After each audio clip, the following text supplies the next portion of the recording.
Hello everyone. Welcome to SUK Simple English YouTube channel. අපි මේ පාඩම් මාලාවෙන් සාකච්ඡා කරන්නේ ඉංග්‍රීසි භාෂාව ඉතාම සරලව මුල ඉඳන්ම කතා කරන්න පුරුදු වෙන අයට උදව් වෙන පාඩම් සම්බන්ධව.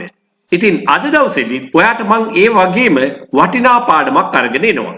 ඉතාම සරල වාක්‍යයේ සිට ටිකක් වැඩි දියුණු කර වාක්‍යයක් දක්වා කොහොමද වාක්‍ය නිර්මාණය කරගන්නේ කොහොමද ඒක පාවිච්චි කරලා කතා කරන්නේ කියලායි ඔයාට කියලා දෙන්නේ.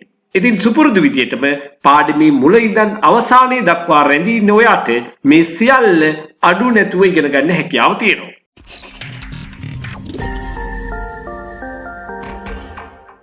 අපි මුලින්ම බලමු මෙන්න මේ වගේ සරල වාක්‍යයක්. කවුද කිව්වේ? කවුද කිව්වේ? කවුද ගියේ? කවුද ආවේ? මෙන්න මේ වගේ ඊටාම සරල දේවල් අපිට පාවිච්චි කරන්න සිද්ධ වෙනවා එදිනෙදා කතා බහේදී. කවුද කිව්වේ? කවුද? who? කිව්වා told. අන්න ඒක හඳුනා ගැනීම සඳහා මම උදව්වක් විදිහට මේ ක්‍රියාපදේ ප්‍රධාන අවස්ථා තුනම මෙන්න මෙතන පෙන්නලා තියෙනවා. tell, told, told. අපි මේ අවස්ථාවේදී මේකේ past verb එක තමයි පාවිච්චි කරන්න ඕනේ. who told? කවුද කිව්වේ? Who told? කවුද කිව්වේ? දැන් ඔන්න ඔය ක්‍රමයටම අපි වාක්‍ය කිහිපයක් හදාගෙන යමු. කවුද ගත්තේ? Who took? Who took? Take, took, taken. කවුද ගත්තේ? Who took? කවුද දැක්කේ? See, saw, seen. Who saw? කවුද දැක්කේ? Who saw? කවුද හිතුවේ? Think, thought, thought. Think, thought, thought. කවුද හිතුවේ? Who thought? Who thought? කවුද ගියේ? Go, went, gone. එහෙමනම් අපි වාක්‍ය නිර්මාණය කරනවා went භාවිතයෙන්. කවුද ගියේ? Who went? Who went? කවුද කෑවේ? Eat, ate, eaten. කවුද කෑවේ? Who ate? Who ate? කවුද බිව්වේ? මේ සඳහා අපිට ඕන වෙනවා drink කියන ක්‍රියාපදයේ අතීතය වන drank. Who drank? කවුද බිව්වේ? Who drank? කවුද ඉව්වේ? cook, cooked, cooked. අතීතයේදී මේක උච්චාරණය කරන්න ඕනේ at sound එකෙන්. Who cooked? Who cooked? කවුද ඉව්වේ? නිර්මාණය කරනවා create, created, created. කවුද නිර්මාණය කළේ? Who created? Who created? කවුද උදව් කළේ? Who helped? මෙන්න මේ ක්‍රියාපදයක් at කියලා ශබ්ද කළ යුතුයි අතීත කාලයේදී. Who helped? කවුද උදව් කළේ? ඉතින් මෙන්න මේ විදිහට ඔයාට ඕන තරමක් ප්‍රශ්න අහන්න පුළුවනි who කියන ප්‍රශ්න පදයේ සමග අතීත කාල ක්‍රියාපදයක් භාවිතයෙන්. එහෙමනම් අපි දැන් මේ වාක්‍ය තරමක් දීර්ඝ කරගෙන කොහොමද පාවිච්චි කරන්න කියලා කතා කරමු.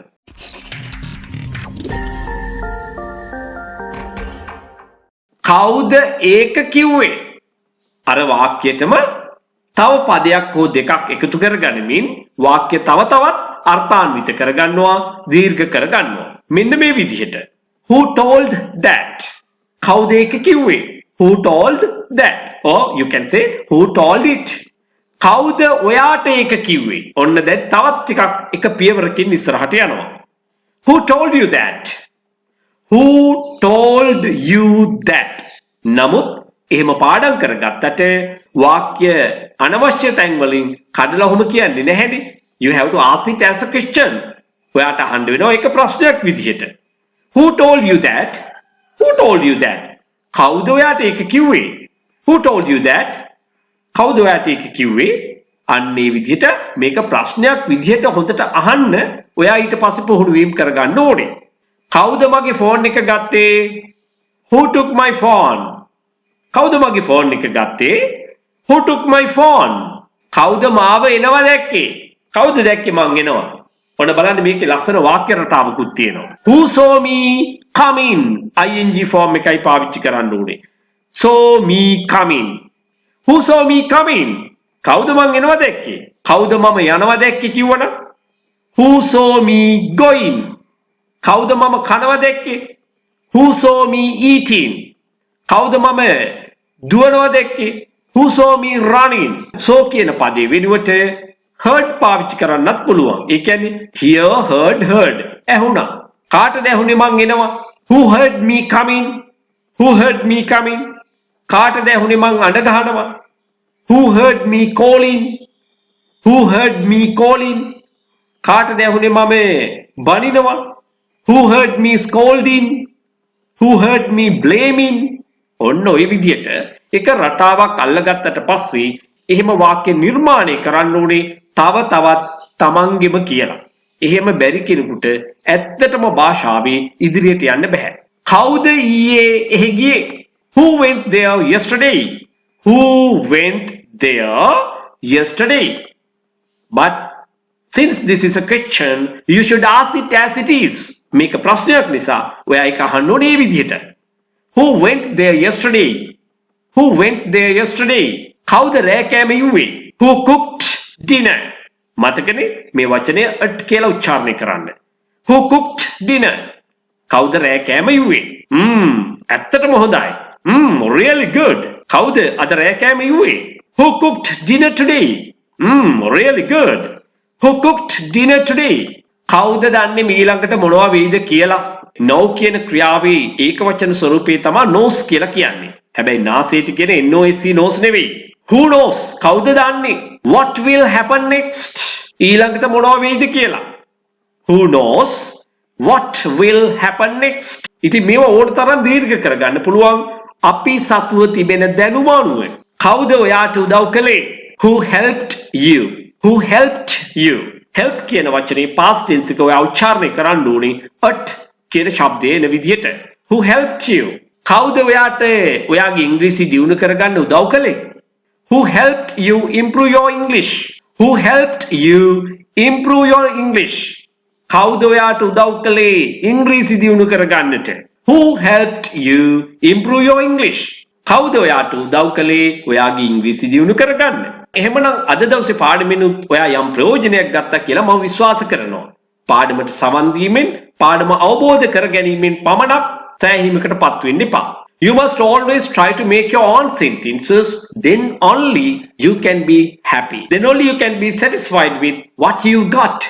Then only you can speak in English by using these things in your day-to-day conversations. So thank you very much for being with me. Meet you again next day. Bye for now.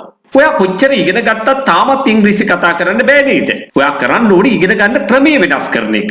සියලුම ව්‍යාකරණ ඔයා ඉගෙන ගත්තට ඉංග්‍රීසි තාමත් කතා කරන්න බැරි වෙන්න හේතුව ඒ සඳහා පුහුණුව අත්‍යවශ්‍ය වෙන නිසා. ඒ සඳහා ඔයා තෝරගන්න ඕනේ පිරිස අඩු පන්තියක්. මෙන්න මේ පන්තිය ඔයාට වඩාත් සුදුසුයි කියලා මම හිතනවා. 3 ශ්‍රේණියේ සිට 11 ශ්‍රේණිය දක්වා පාසල් යන දුවල පුතාලට ගෲප් ක්ලාස් එකකට සම්බන්ධ වෙන්න පුළුවන්. එක කණ්ඩායමක මම තියාගන්නේ 10 දෙනෙක් පමණයි උපරිම වශයෙන්. මාසෙකට පැය 8ක් උගන්වනවා රුපියල් 2000යි පන්ති ගාස්තුව. ඉන්ඩිවිජුවල් ක්ලාස් එකකට ඒ කියන්නේ තනි පුජ්‍යල පන්තියක් සඳහා පැය 8ක් වෙන් කරනවා ගාස්තුව රුපියල් 8000යි. මේ සියල්ලම මාර්ගගත ක්‍රමයට ඒ කියන්නේ ඔන්ලයින් ක්ලාසස් ක්‍රමයට තමයි පවත්වාගෙන යන්නේ. සාමාන්‍ය පෙළ විභාගයෙන් පසු ඒ වගේම මෙවර උසස් පෙළ විභාගයෙන් පස්සේ සිසුන්ට නේවාසිකව පුහුණුව ලබා ගන්න පුළුවන් දින 21ක්. මේකේ විශේෂතා ගොඩක් තියෙනවා. ආහාර පාන, නවාතැන් පහසුකම් සමග සම්පූර්ණ ගාස්තුව ඔයා ගෙවන්න ඕනේ රුපියල් 85000ක් පමණයි.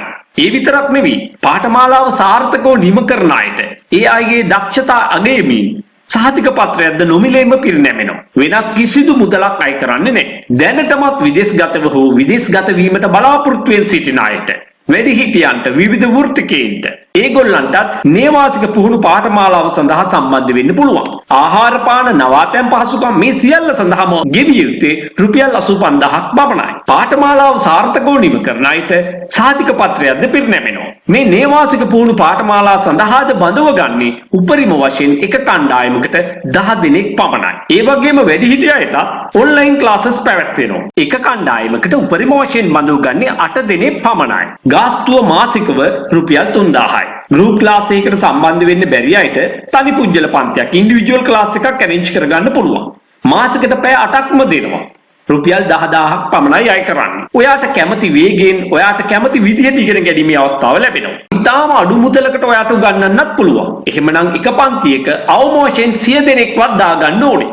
එතකොට සිද්ධ වෙන්නේ ඔයාට හුදෙක් දේශනයකට සවන් දෙන්න විතරයි. ඔයාට මාත් එක්ක කතා කරන්න, ඉංග්‍රීසි කතාව පුහුණු වෙන්න කිසිම අවස්ථාවක් ලැබෙන්නේ නැහැ. එහෙමනම් ඒ තුලින් ඔයාගේ ඉංග්‍රීසි කතා කිරීමේ හැකියාව දියුණු කරගන්න කිසිසේත් හැකි වෙන්නේ නැහැ. අන්න ඒ නිසා තමයි මේ සියලුම පන්ති සඳහා කුඩා කණ්ඩායමක් පමණක් බඳව ගන්නෙ. පුහුණුව වැඩි වෙන තරමට කතා කිරීමේ හැකියාව අනිවාර්යයෙන්ම ඇති වෙනවා. මම මුලින්ම කිව්වනේ ඔයාට තාමත් ඉංග්‍රීසි කතා කරන්න බැරි වෙන්න හේතුවක් තියෙනවා. ඒ නිසා ඔයා ඉගෙන ගන්න ක්‍රමය වෙනස් කරන්න. ඔයා මාත් එක්ක එකතු වෙන්න කැමති නම් දැම්මම තිරේ දිස්වන අංකයට WhatsApp පණිවිඩයක් යොමු කරන්න. මේ පණිවිඩය ඔයාට වැදගත් නොවුනත් ඔබේ නෑදෑ හිත මිත්‍රයෙකුට වැදගත් වෙන්න පුළුවන්. ඊගොල්ලන්ගේ දුවලා පුතාලට වැදගත් වෙන්න පුළුවන්. ඒ නිසා මේ පණිවිඩය හැකිතාක් දුරට share කරන්න. Thank you everyone.